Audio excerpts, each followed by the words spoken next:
Today is Friday, November 7th, 2025, and this is Read Through the Bible. Hi, everyone. And we're going to read today 2 Samuel 19, only one chapter. And it's sort of like David is reestablishing his kingdom. Yeah, and you mentioned about just how he's showing mercy even to people who have really been disloyal to him. Yeah, whenever a king comes and takes command, it seems that always happens, he's going to clear house. Like anyone who's unfaithful to him, he's going to kill them, destroy them. And when Absalom overtook things, we read that Shimei was the one who threw dust and rocks at him and called him a dead dog. He's going to be merciful to him. And Mephibosheth, Ziba, his servant, told him that Mephibosheth stayed to kind of be loyal to Absalom. Well, and kind of wanted to reclaim power as a descendant of Saul. Yeah, and so we're going to see David dealing with, rather than killing these guys, he just showed mercy to them. Mm-hmm. Such is the heart of God, to show mercy. Okay, 2 Samuel 19, verse 1. It was told Joab, "Behold, the king is weeping and mourning for Absalom." So the victory that day was turned into mourning for all the people. For the people heard that day, the king is grieving for his son. And the people stole into the city that day as people steal in who are ashamed when they flee in battle. The king covered his face, and the king cried out with a loud voice, "Oh, my son Absalom! Oh, Absalom, my son, my son!" And this is the guy who usurped your kingdom. And right. he was just showing mercy to him. Maybe in this he's also just mourning the brokenness of his family. I'm sure, yes.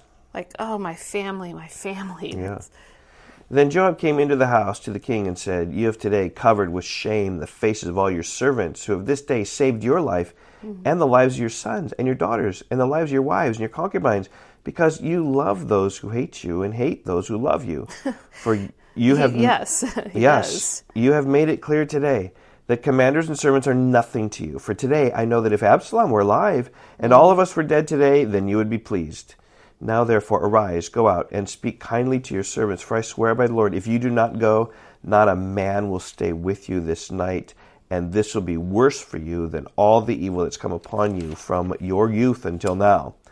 And then the king arose and took his seat in the gate, and the people were all told, "Behold, the king is sitting in the gate," and all the people came before the king. Now Israel had fled, every man to his own home. And all the people were arguing throughout all the tribes of Israel, saying, "The king delivered us from the hand of our enemies and saved us from the hand of the Philistines. And now he has fled out of the land from Absalom. But Absalom, whom we anointed over us, is dead in battle. Now therefore, why do you say nothing about bringing the king back?" And David sent this message to Zadok and Abiathar the priests. "Say to the elders of Judah, why should you be the last to bring the king back to his house when the word of all Israel has come to the king? You are my brothers.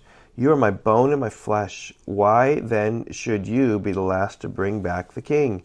And say to Amasa, are you not my bone and my flesh? God do so to me, and more also, if you are not commander of my army from now on in place of Joab." And he swayed the heart of all the men of Judah as one man.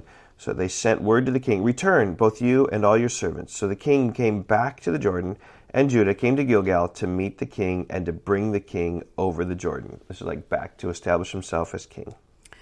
Verse 16, and Shimei, the son of Gera, the Benjaminite from Bahurim, hurried to come down with the men of Judah to meet King David. And with him were 1,000 men from Benjamin. And Ziba, the servant of the house of Saul, with his 15 sons and his 20 servants, rushed down to the Jordan before the king. And they crossed the ford to bring over the king's household and to do his pleasure. And Shimei, the son of Gera, fell down before the king as he was about to cross the Jordan. So he had been an enemy. Yeah, calling earlier. him a dead dog, throwing stones and rocks at him, mocking him, cursing him. But here he's bowing down before the king as he was about to cross the Jordan. And he said to the king, "Let not my lord hold me guilty, or remember how your servant did wrong on the day my lord the king left Jerusalem. Do not let the king take it to heart. For your servant knows that I have sinned. Therefore, behold, I have come this day, the first of all the house of Joseph, to come down to meet my lord the king."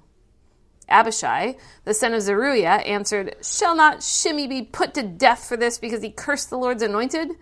But David said, "What have I to do with you, you sons of Zeruiah, that you should this day be as an adversary to me? Shall anyone be put to death in Israel this day? For do I not know that I am this day king over Israel?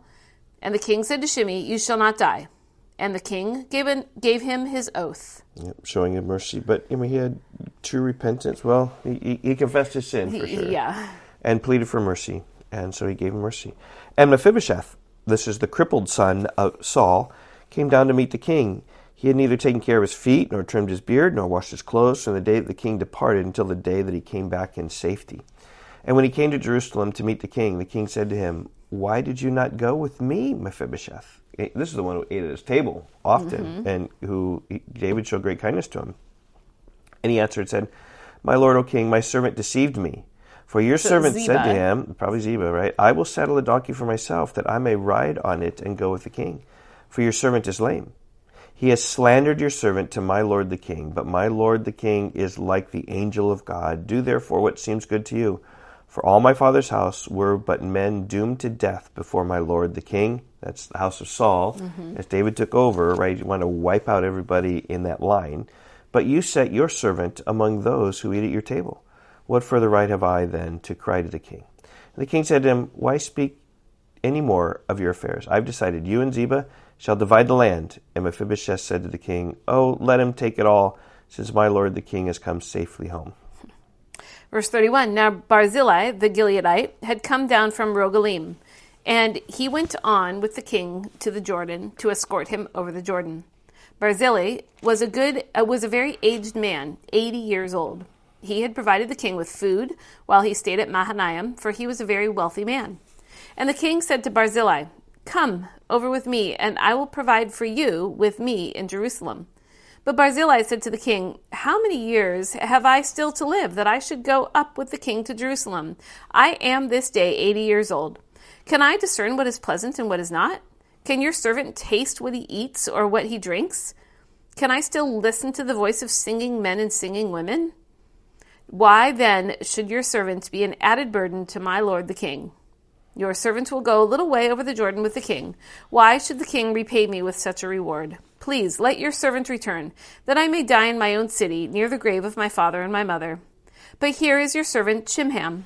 Let him go over with my lord the king, and do for him whatever seems good to you. And the king answered, Chimham shall go over with me, and I will do for him whatever seems good to you, and all that you desire of me I will do for you. Then all the people went over the Jordan, and the king went over, and the king kissed Barzillai and blessed him, and he returned to his own home. The king went on to Gilgal, and Chimham went on with him. All the people of Judah, and also half the people of Israel, brought the king on his way. Then all the men of Israel came to the king and said to the king, why have our brothers, the men of Judah, stolen you away and brought the king and his household over the Jordan, and all David's men with him? All the men of Judah answered the men of Israel, because the king is our close relative. Why then are you angry over this matter? Have we eaten at all at the king's expense, or has he given us any gift?